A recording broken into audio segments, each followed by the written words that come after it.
Isang military exercise na may codename na Hedgehog 2025 ang naganap sa Estonia sa mismong silangang baybayin ng Dagat Baltic malapit sa hangganan ng Russia.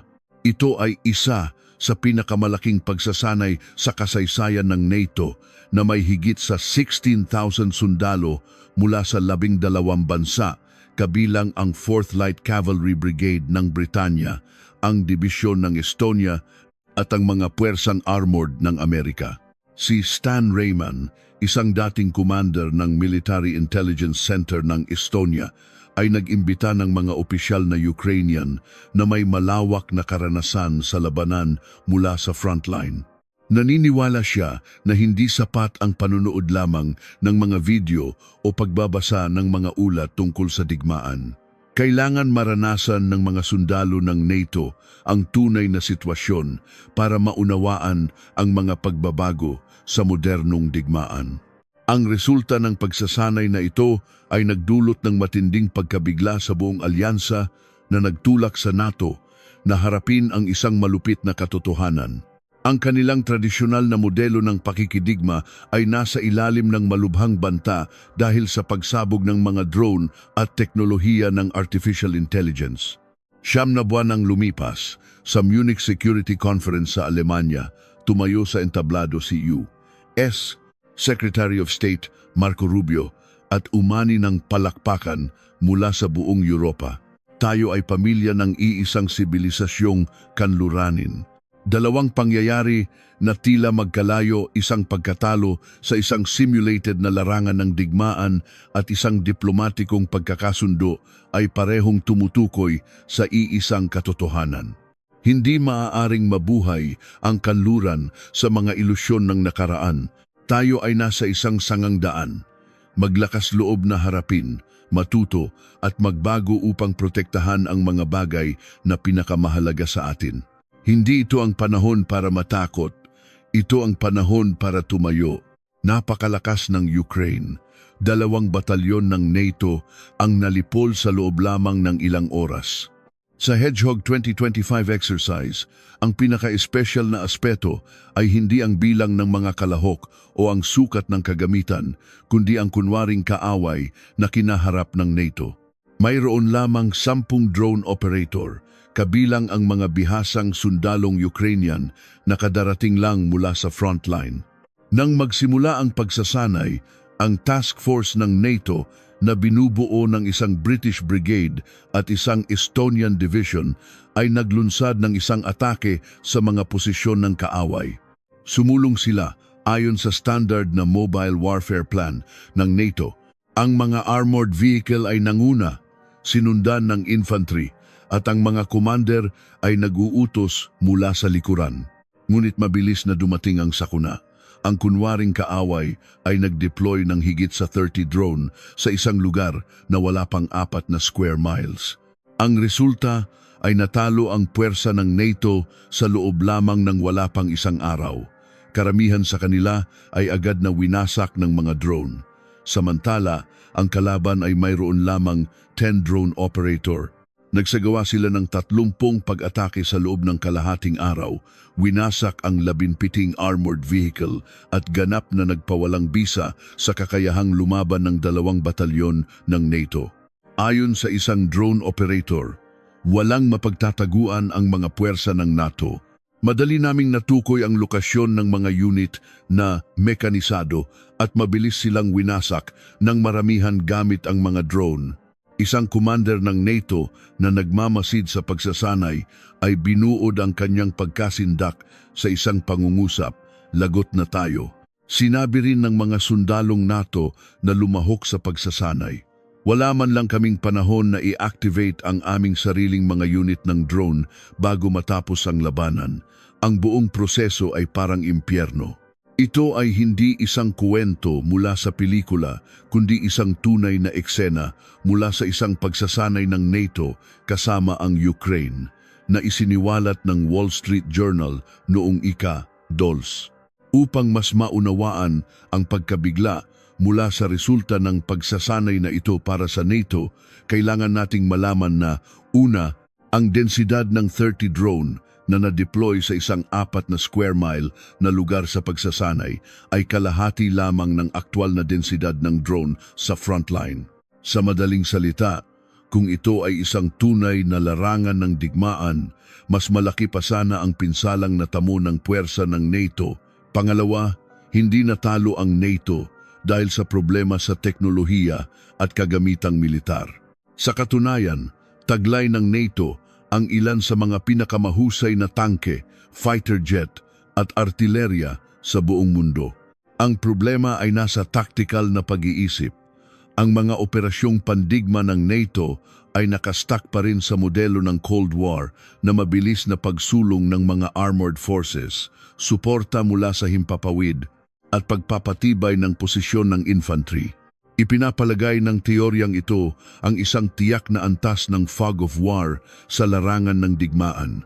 Hindi mo alam kung nasaan ang kaaway at hindi rin nila alam kung nasaan ka.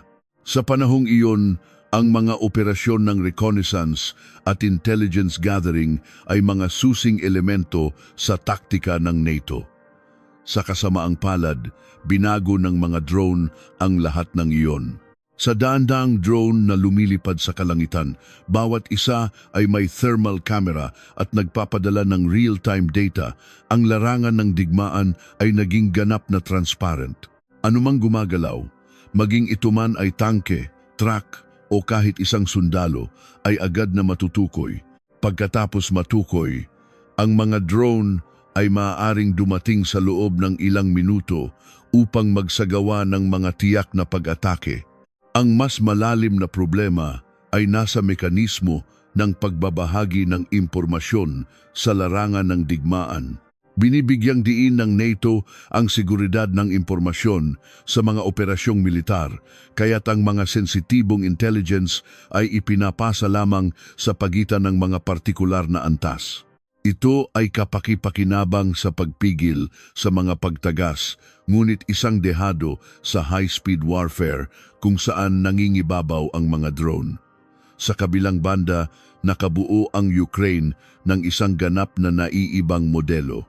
Ang Delta system na kanilang binuo sa aktwal na labanan ay suportado ng artificial intelligence na may platform para sa real-time na pagsusuri at pagbabahagi ng data sa larangan ng digmaan. Dahil dito, sa tuwing makakatukoy ng target ang isang reconnaissance drone, agad na ina-upload ang data sa sistema. Pagkatapos suriin gamit ang teknolohiyang AI, automatikong itatalaga ang data sa pinakamalapit na unit ng pag-atake. Ang buong proseso ay maaaring tumagal lamang ng ilang minuto o kahit ilang segundo. Ito ang kill chain sa digmaang Russia-Ukraine. Makita, ibahagi at atakihin, lahat ay ginagawa sa isang pagkakataon. Sa pagsasanay ng NATO at Ukraine, ang 10 Ukrainian drone operator ay nagsagawa ng 30 pag-atake sa loob ng kalahating araw.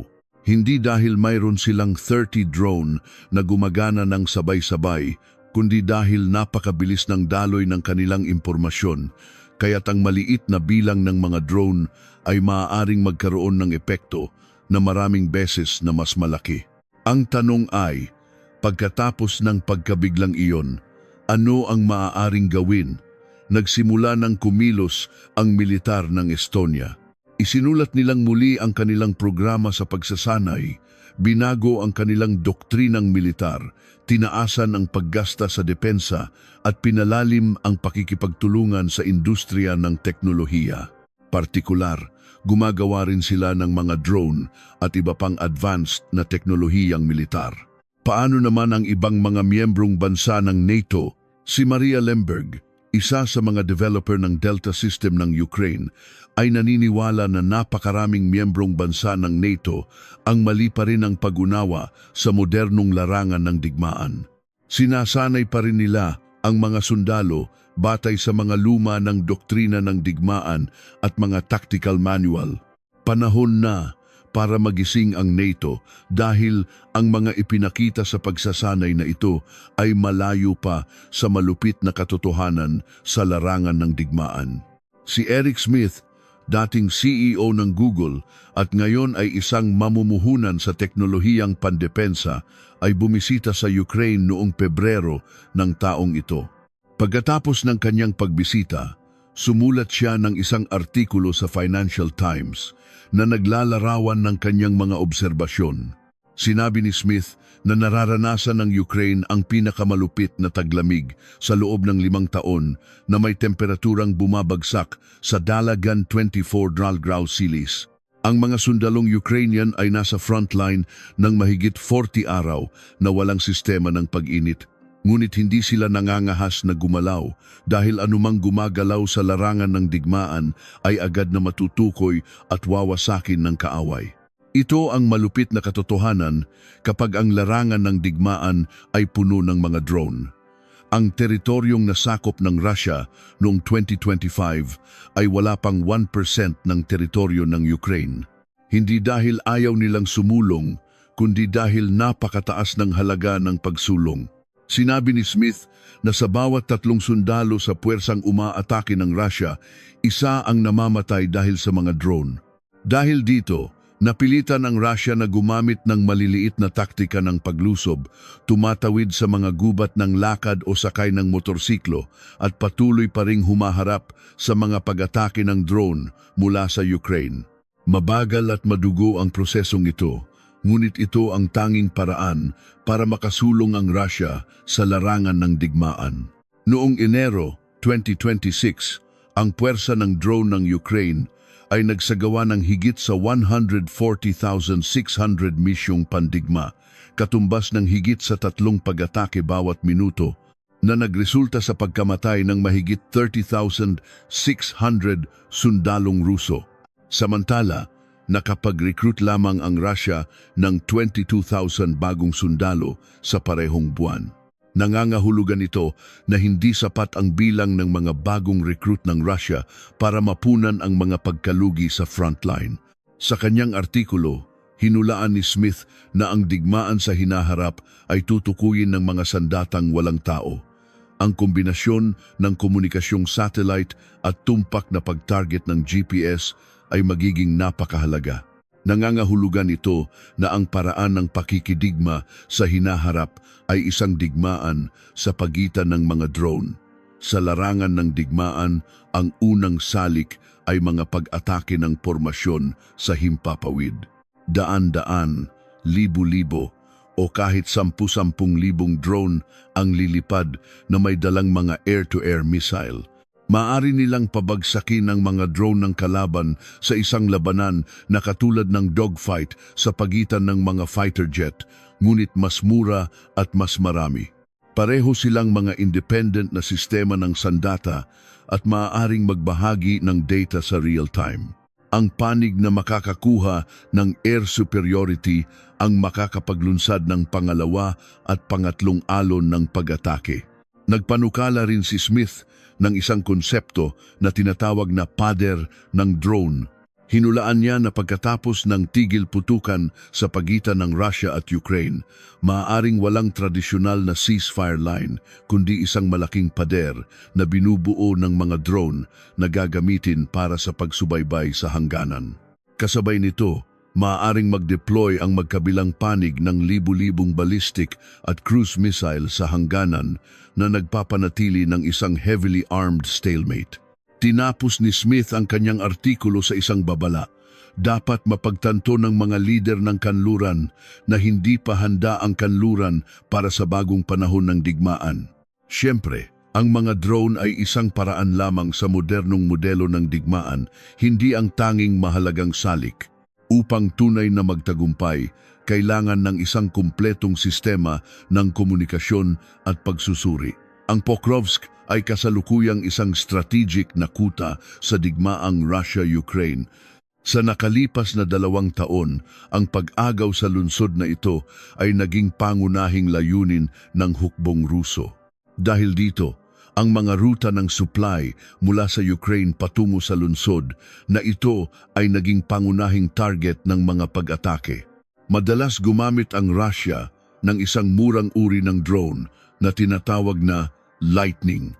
Ito ay may kakayahang magdala ng mga pampasabog o 2 hanggang 3 maliliit na drone na may lamang pampasabog na nagpapalawak sa saklaw ng pag-atake ng Russia. Gayunpaman, ang talagang nagpapaging mapanganib sa Lightning ay ang Starlink terminal na ikinakabit ng hukbong Ruso sa ibabaw nito. Ang drone ay nagkakahalaga ng humigit kumulang 650 habang ang Starlink terminal ay ibinebenta sa halagang humigit kumulang 400 sa black market. Ginamit ito ng mga Ruso upang wasakin ang mga truck ng kargamento ng Ukraine na nagkakahalaga ng daan-daang libo o kahit milyon-milyong dolyar. Ang Starlink ay nagbibigay ng real-time, high bandwidth at anti-jamming na komunikasyon. Isinalaysay ng isang Ukrainian na super ng truck ang kanyang karanasan sa ruta ng supply patungong Pokrovsk noong huling bahagi ng Enero ng taong ito. Sinabi niya na kinailangan niyang magmaneho sa bilis na 160 kilometers (h) para maiwasan ang mga pag-atake ng drone. Maraming ibang truck ng kargamento ng Ukraine ang nawasak at nasusunog na nakakalat sa kung saan-saan. Karaniwan, hindi bababa sa 6 na truck ang nawawasak sa kalsadang ito tuwing 2 araw. Ginawa ng Lightning drone ang highway na ito na isang corridor of terror para sa Ukraine. Ngunit pagdating ng Pebrero, biglang nagbago ang sitwasyon.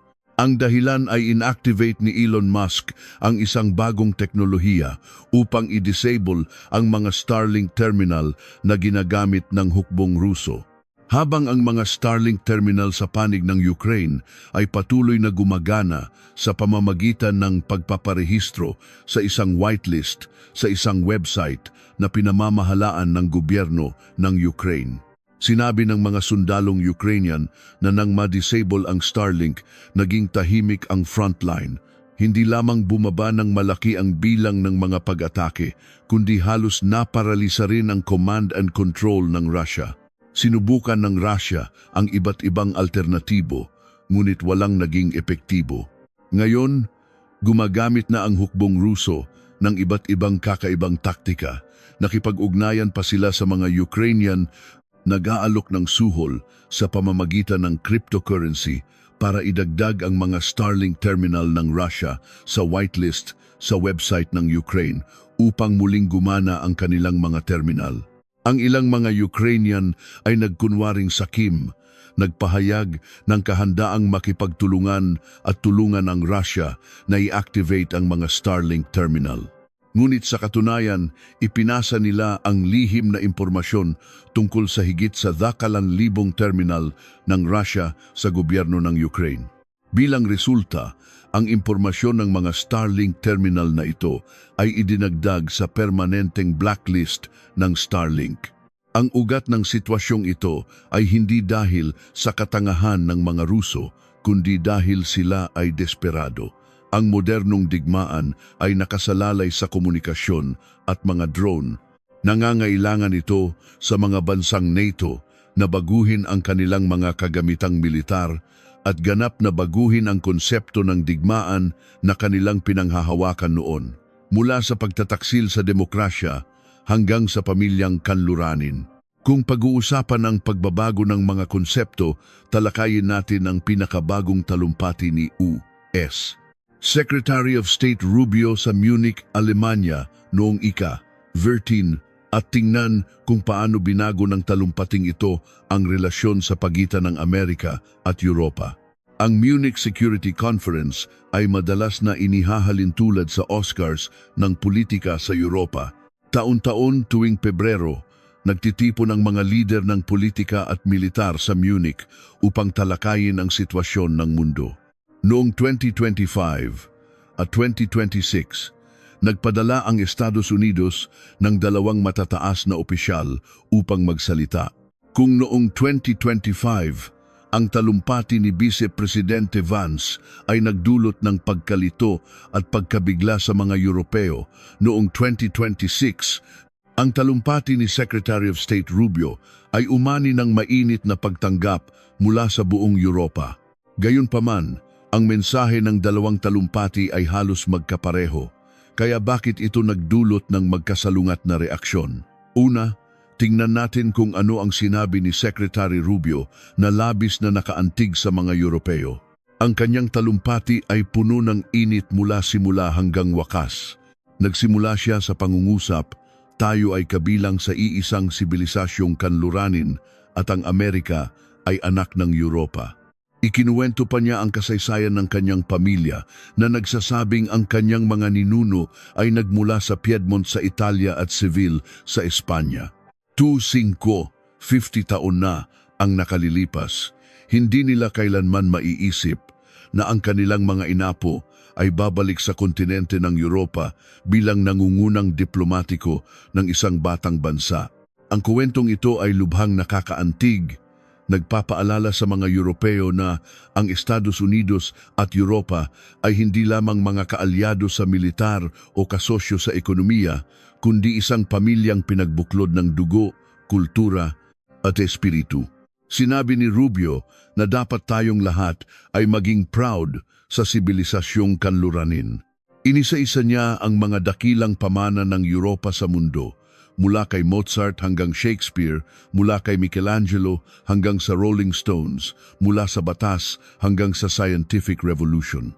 Sinabi niya na ang mga ito ay hindi dapat maging isang historikal na pasanin ng kahihiyan at kasalanan, kundi mga tagumpay ng isang sibilisasyon na dapat ipagmalaki.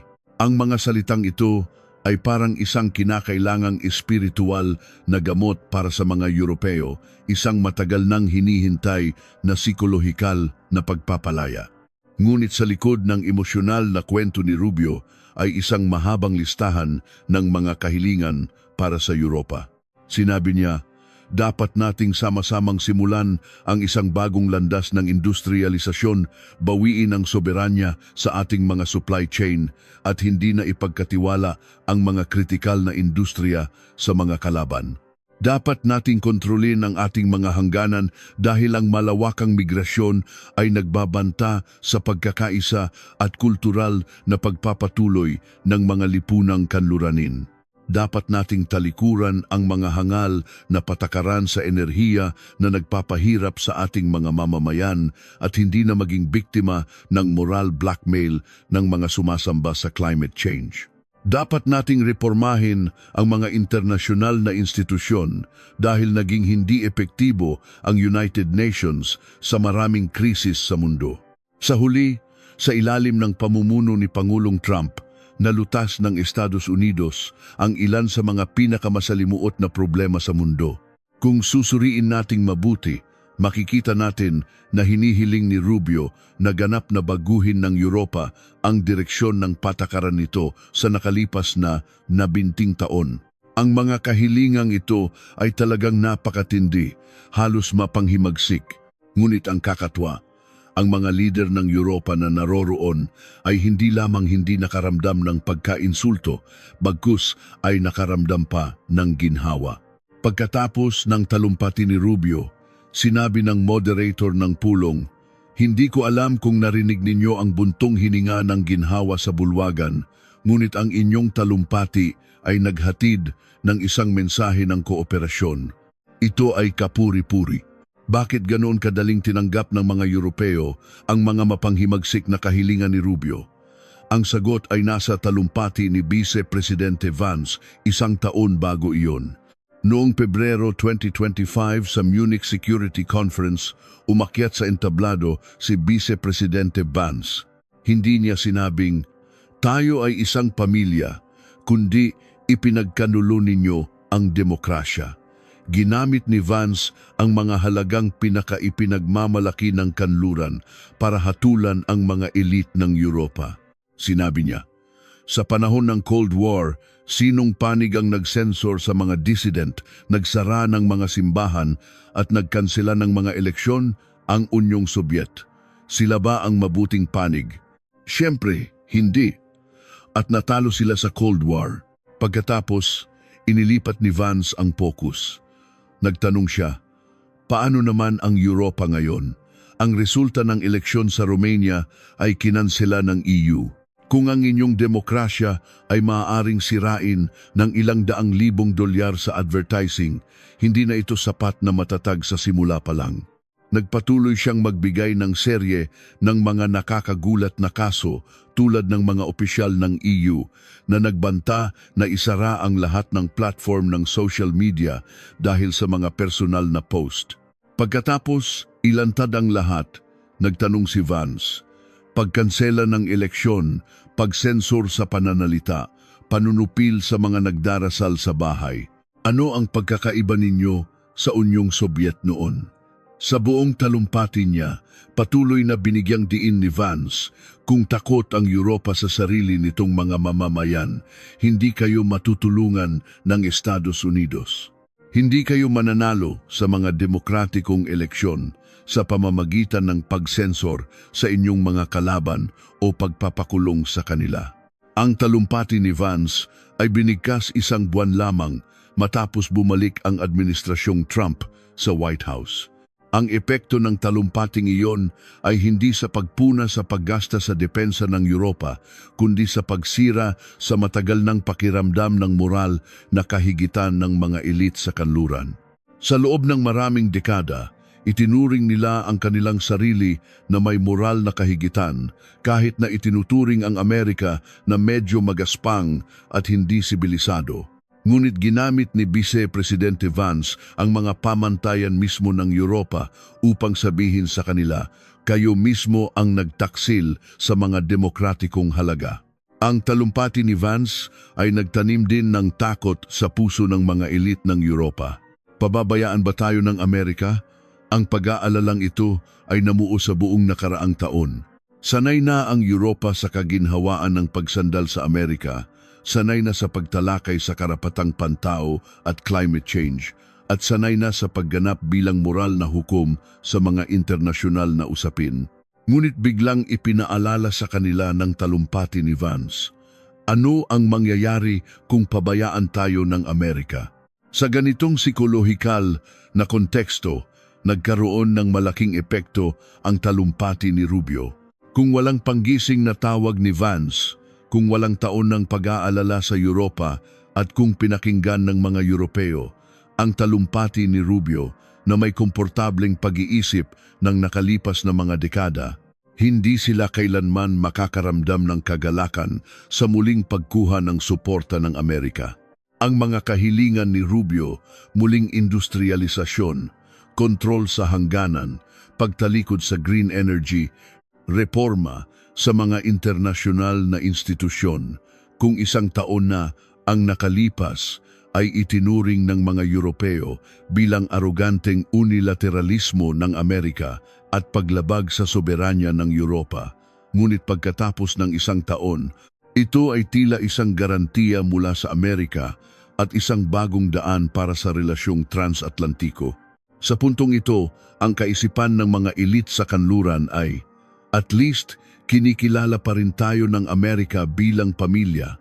At least, sinasabi ng Amerika na sasamahan nila tayong ibalik ang sibilisasyong kanluranin. Sa batayang iyon, lahat ng kahilingan ay maaaring pag-usapan. Ito ang sining ng negosasyon. Magsimula sa pamamagitan ng pagsira at pag-reset ng mga pangunahing inaasahan ng kabilang partido. Ang buntong hininga ng ginhawa ng moderator ay eksaktong sumasalamin na ang mga elite ng Europa ay tila ganap na nahulog sa psikolohikal na balangkas na ito. Hindi na nila pinapansin kung labis ba ang mga kahilingan ng Amerika. Sa halip, masaya sila na itinuturing pa rin sila ng Amerika bilang kaalyado. Kung titingnan ang timeline, ito ay 2 taong psikolohikal na digmaan. Noong 2025, sinira ni Vance ang pakiramdam ng moral na kahigitan ng mga elite ng Europa. Sa buong 2025, pinahirapan ng administrasyong Trump ang Europa sa takot na mapabayaan. Pagdating ng 2026, nag-alok si Rubio ng isang bagong solusyon na tila banayad ngunit sa katunayan ay matigas para sa relasyong US-EU. Ito ay isang klasikong bad cop, good cop na suntok. At ang resulta, tulad ng nakita natin, ay tumayo ang mga elite ng Europa at pinalakpakan ang talumpati ni Rubio. Batay sa pundasyong inilatag ni Vance, pumili si Rubio ng isang naratibo ng sibilisasyon na muling binigyan kahulugan ang pundasyon ng relasyong transatlantiko. Hindi na ito tungkol sa Amerika na nagpoprotekta sa Europa, kundi sama-sama nating poprotektahan ang sibilisasyong kanluranin, ngunit makakamit lamang ang resulta kung magbabago kayo. Ang malakas na palakpakan sa Munich noong 2026 ay hindi lamang isang tugon sa isang mainit na talumpati ni Rubio. Ito ay ang buntong hininga ng isang buong kontinente na muling natatagpuan ang sarili pagkatapos ng mga buwan ng takot na mapabayaan. Natutunan ng Europa na hindi na isang walang kondisyong kalasag ang Amerika. Kailangan nilang tumayo sa sarili nilang mga paa. Kailangan nilang magbago upang maging karapat-dapat sa paanyaya. Tayo ay pamilya, iisang sibilisasyon. Ngunit ang paanyayang iyon ay hindi hiwalay sa malupit na katotohanang inilantad ng Hedgehog 2025. Isang katotohanang ayaw aminin ng sinuman. Ang digmaan ay hindi na naghihintay sa malalaking bloke ng tropa o sa mga magagarbong doktrina mula sa nakaraang siglo. Ito ay para sa sinumang nakakakita ng mas maaga, kumikilos ng mas mabilis, at hindi natatakot sa pagbabago sa larangan ng digmaan. Kaya paano naman ang NATO? Maglalakas loob ba ang pinakamakapangyarihang alyansa sa mundo na bitawan ang pagmamalaki ng nakaraan upang matuto muli mula sa simula? O magpapatuloy sa paglalakad sa ilusyon na ang mga tangke at artilerya pa rin ang sagot? Ang tanong ay hindi na kung matatalo ba ang NATO, kundi kung kapag naging pamantayan na ang mga drone, kapag wala ng fog of war sa larangan ng digmaan, kapag ang isang operator na daan-daang milya ang layo ay kayang lipulin ang isang buong brigade, handa na ba tayo para sa bukas?